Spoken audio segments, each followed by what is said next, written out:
You know, the mystery of love is pretty wild at times, and God can concoct some mighty unusual ways for people to find the person they're meant to be with.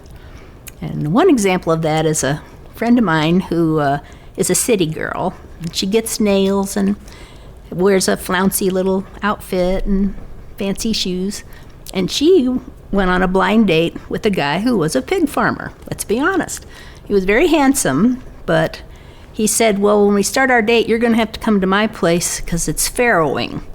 And she thought, oh, farrowing, that must be digging tunnels in the dirt so you could put seeds in? She didn't know that it was time for pigs to give birth, and that's exactly what it was. So she came to his home, and he wasn't there, so she went into the shed, and there he was with his whole arm stuck up the behind of a massive brood sow.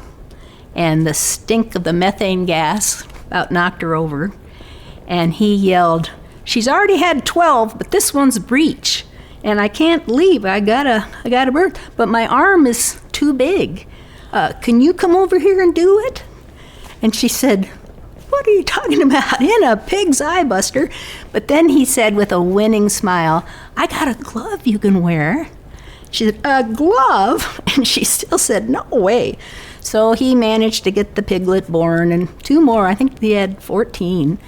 And so then they went off on their date. He took a shower, changed his clothes, went out on a date, and she had already fallen head over heels in love with him. And it wasn't a big fancy diamond. It wasn't a red sports car.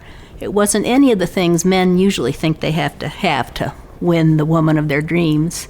Instead, it was that smile and the fact that he thought that she really would come over and do that, and she wouldn't, but they've been married now for 20-some years, and it's a happy ending. So I guess men, don't worry that you have to spend a lot of money to get the girl you want. Just be yourself.